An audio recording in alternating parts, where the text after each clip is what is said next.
Hey guys, this is Hell Hades. It's going to be another Raid Shadow Legends video. We're doing a champion guide on the one, the only Arbiter. Actually, can't believe I've not done a guide on Arbiter yet. One of the most used and popular legendaries in the game. You get yourselves an Arbiter when you complete the missions. So anyone who's been playing this game for probably 6 months maybe should be in the frame to be able to try and start to push to the Arbiter, or might have already gotten themselves an Arbiter in this game. So I got mine a long time ago. I've kind of thrown it into pretty much every team I've ever had, and currently she still runs in my fast finite team, and she is well and truly in my arena team. So let me take you through how she works. So she's got an A1 which has got a weaken on it. Starts out at 30% chance of placing the big version of weaken. You can book it up to be a 50% chance. Makes her viable for your weakened champ in somewhere like Clan Boss. Makes her useful just to throw that extra bit of potential damage for a single target in the arena. And yeah, generally in bosses like Fire Knights, Ice Golem, it's always going to help you. She's also got this A2, which is fairly unique. So it attacks all enemies one time. So it's an AoE hit. 75% chance, books up to 100% chance to decrease all of the enemy's buffs for a turn. Pretty useful, also a bit dangerous. Sometimes, certainly in the arena, you'd be throwing this out against counter-attack champions. You don't clear the buffs, you only clear one turn of it, so if there's a turn left, those buffs are still going to come back at you. Something like a counter-attack can make this quite risky, but otherwise, good ability. We've got here an A3, this is kind of what she's best known for. Fills turn meter by 30%, increases everyone's attack by 50%, and heals allies if they're low health. So anyone below 50% HP, she's going to give them another 25% back. This is the ability that keeps your champions moving quick. It's also the ability that makes her really useful for just about any content in the game, because she can be your healer as well. When you then pair that with this ability, revives all dead allies, 35% HP, fills their turn meter by 20%, and she gets another turn if she revives someone. You can actually roll this ability into this ability, so you can gain 20% turn meter everywhere here, then another 30% turn meter. So anyone you've just revived has got 50% straight away, and increased attack and some extra health. And anyone who was already alive gets 50% turn meter boost, which is massive, absolutely massive ability. Those two together make her so unique. Really good, revive all dead allies and keeping people moving. She also brings the second fastest speed aura for the arena. She's absolutely top tier for the arena, but she's good everywhere. So how do I have mine set up then? Mine is set up as an arena build, all about speed for me. So I've got accuracy here, probably don't even really need that, but I've got it just in case I can land that decreased buffs. I've got Evil Eye to try and drop someone's turn meter if I do a single target attack. I've got into Laura's Steel to get the buff on speed. And then I've kind of just gone down here into Timely Intervention, increase this champion's turn meter by 20% if someone drops below 25% HP.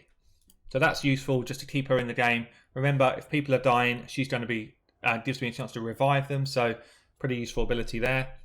I've kind of gone for like defensive set here. The main thing I wanted was this. Chance to increase turn meter by 15% when an ally is hit with a crit. So this is pretty useful here. I think that's about it for masteries. So definitely, if you're going Clan Boss build, you want to come down into War Master. Pretty standard War Master build like this. An accuracy build into this. If you're going dungeon build, I would say the same again. War Master hit is better. You're going to do a bit more damage. She doesn't naturally do high damage, so that'd be better for you. How have I got mine built then? I have got mine built with as much speed in my account as I could possibly get. And this is a full arena build. It does also work in dungeons.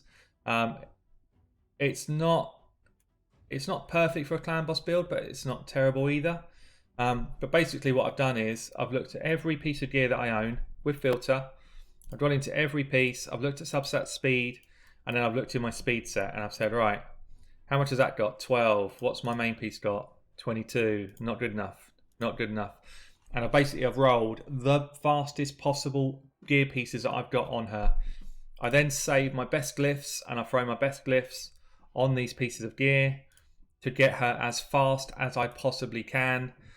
These gloves are not ideal. I don't really want crit damage gloves on her. She will never do damage, but they're my fastest pair of gloves that I own. So she's wearing them basically. Same thing. Luckily, I've got a fast roll and an HP chest, which does give me a bit of a boost. Fast boots here as well. And then same thing with the banner. It's the only double speed roll banner I've got. It's on accuracy, which is fine. It does mean I do get a decent amount of accuracy out of her build, so it's quite lucky. But that's how I built my Arbiter. And that's what I'd suggest you do if she's going to be your arena Arbiter. How would I rate her then? Arena offense, top tier. Defense, top tier. She's maybe the best champion in the game for the arena. I think she's probably the best champion in the game for the arena. She's got to be up there. Clan boss, for me, she's a 4. She can go in a clan boss team. I much prefer a speed booster that gives you an increased speed buff as well for clan boss. So if I had a choice between Arbiter and Apothecary for my clan boss, I would take Apothecary. So for me, she's good in clan boss, but she's not great. Minotaur, brilliant. Most places she's going to be brilliant. Dragon Lair's brilliant. Just for keeping your team alive. She'll help you through level 20 stuff. Finite, she's in my high-end team.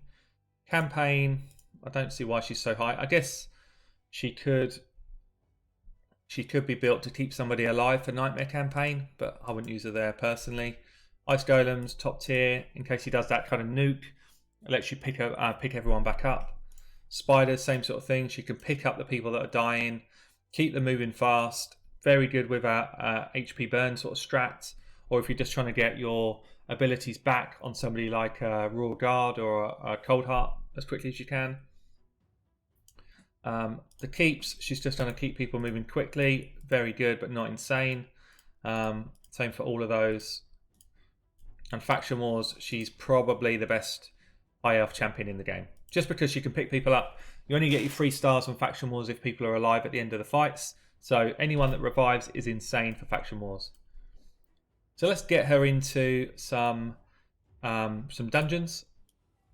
So as I say, for me, she's in my fast finite team. I might as well show you the actual team in action. So we've got 2 Cold Hearts, which isn't necessary. I could and have kind of swapped this position. I've swapped her for an Allure at times. Because this is a bit down to RNG as to whether it's a fast run or not. But generally for me, it's pretty fast. The waves are always pretty quick. It's just whether I get the good RNG on stuff like the Heartseekers landing. If I get the Heartseekers straight away, then normally I'll do it within like a minute and a half. But sometimes it can run up to 2 minutes if I have to wait for revives. But basically the Arbiter's there purely to do the revives. So she will revive any of the Cold Hearts that go down. It's actually turned out to be quite a slow first wave, but doesn't matter. As long as we get into decrease attack and defense quite early, then we'll still have a fast run.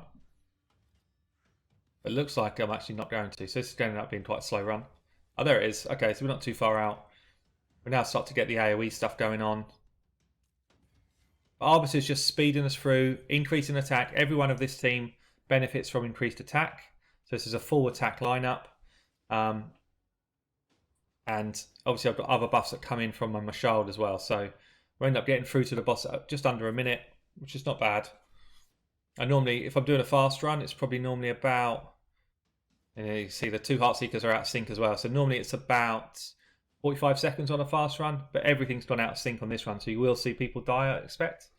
She does do a double hit on this boss as well. So double hit will... will give you that chance to get the shield down quicker, which is always going to be good. Actually, we are going to break the shield quite early. That's okay. It's whether we can keep people alive here. We're not going to get the Heartseekers back in time, but at least we've got the main buffs on now, so we're probably going to lose both Cold Hearts to start with. She'll pick them back up, and then we can start laying the Heartseekers in.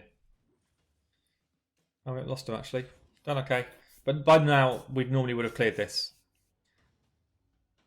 So here comes the Heartseekers again, out of sync. Game's frustrating sometimes. We get the other one. There we go. Big chunk of damage. So you can imagine if both of those hit when the shield's down, basically it clears the boss. But the Arbiter is just keeping people healed up until we can get those attacks on the actual boss. At which stage Leech then works as the thing that's keeping us healed. That should be a dead boss with this much poison, I think. There we go. It's actually quite a slow run in the end.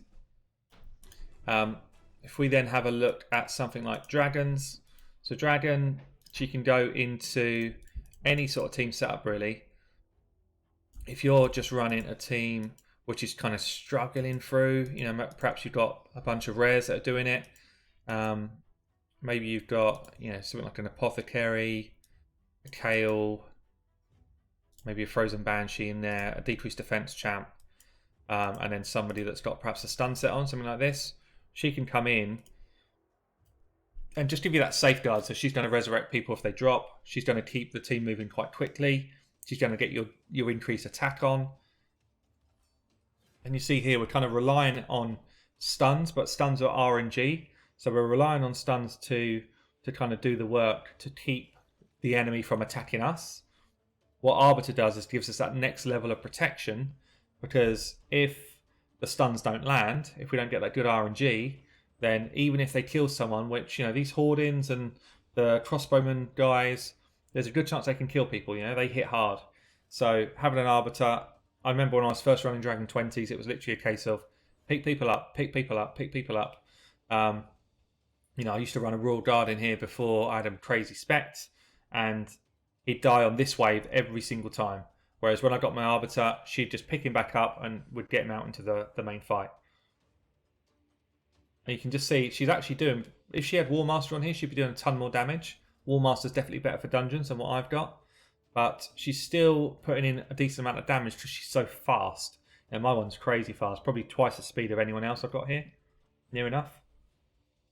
And when we got the speed buff from Apothecary as well, my Arbiter now is running at about 400 odd speed. So he's running so much quicker than these guys that it's just making it easy for us. Anyway, I'm not going to show you right through to the dragon. You've seen what the dragon does. Basically, the poison is going to kill the dragon. We'll just get ourselves into the next dungeon. So yeah, so she works in the dragon. She does work in the ice golem as well. We can show you a run quick. Basically, she works as a kind of revive champion here. So she's going to be able to pick people up if they die on the main boss. Obviously, she speeds people up. She gives them the increased attack. So that's all going to be good. The main thing she's in here for, though, is protection. So if you hit the main boss too hard and he does his retribution hit, you want her to be in your team strong enough to outlive anyone else. My build's not set up for that right now. My build is purely set up for speed. But if I was going to get her into a dungeon build, she would have War Master on, and she would have HP and defense based gloves, chest, jewelry items, that type of thing. Because I would want her to be the last person to stay alive and always pick up the dead. That's what she's in there for. In this build, I think she's probably a bit vulnerable to do that job. We shall see. We shall see when we start, because this team is super high powered. You can see it. I've got crazy legendaries everywhere. So there's a good chance I'm going to start proccing some big hits.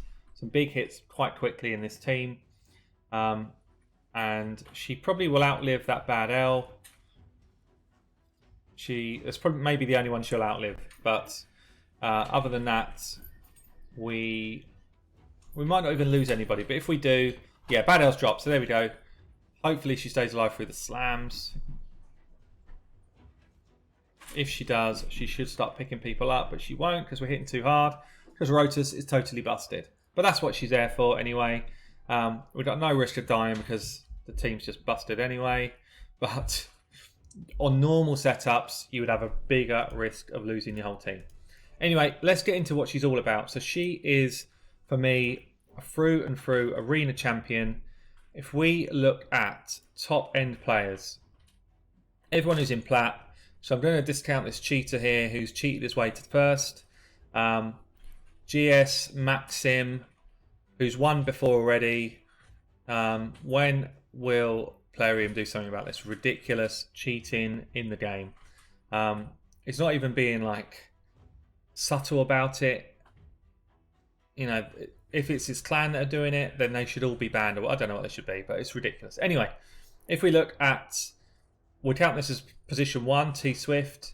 Mandible we know is very strong as well.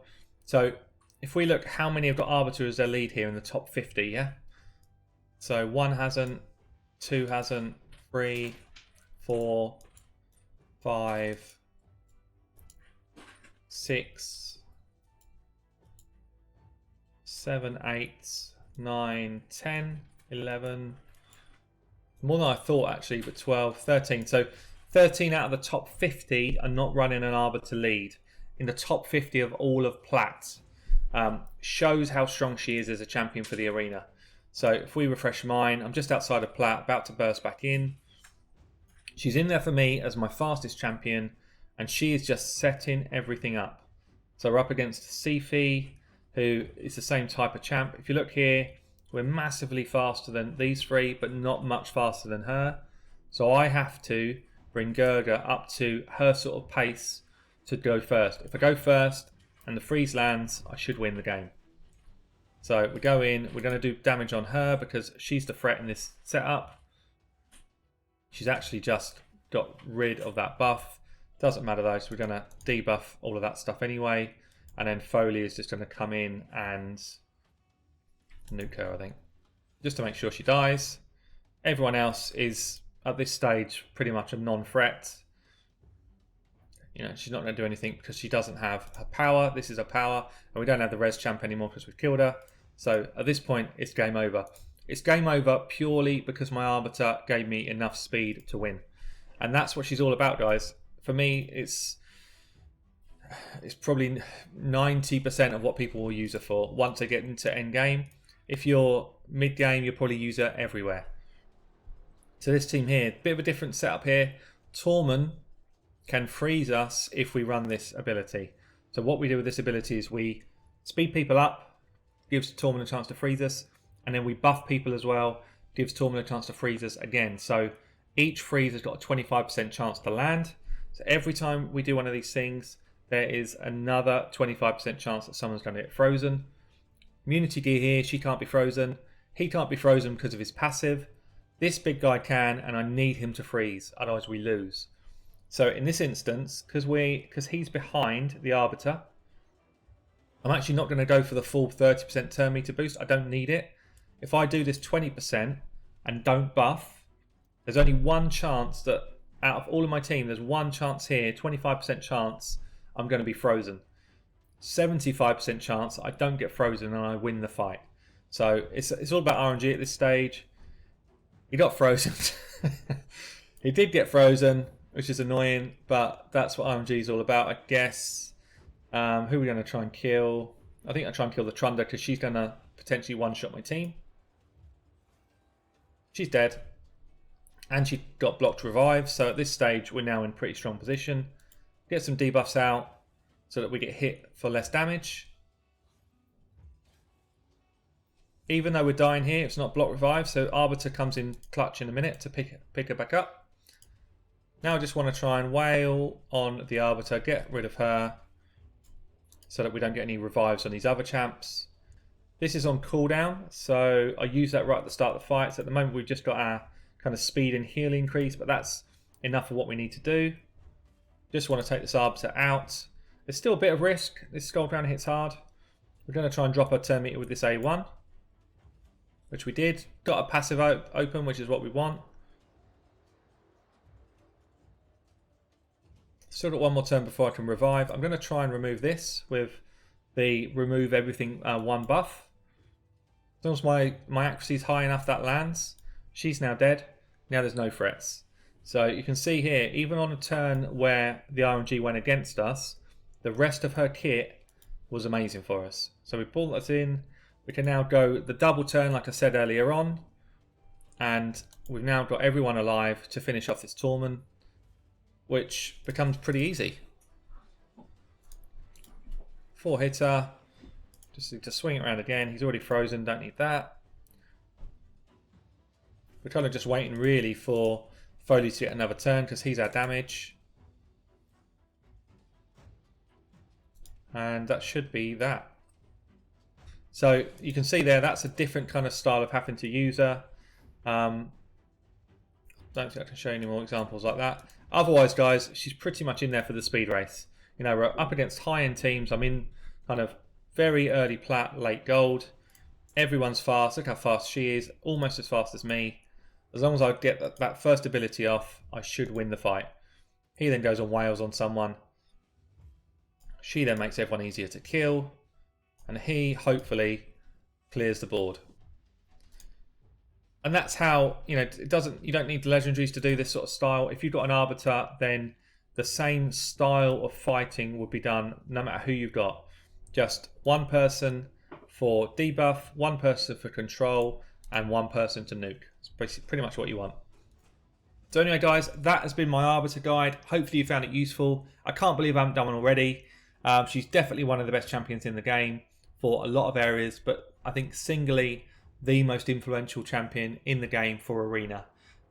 Leave a comment below. How do you use her? How do you build her? What sort of speeds have you got, guys? Anyone cracking 250 speed? I'd love to see it. Up in hell, Hades. I'll catch you all soon.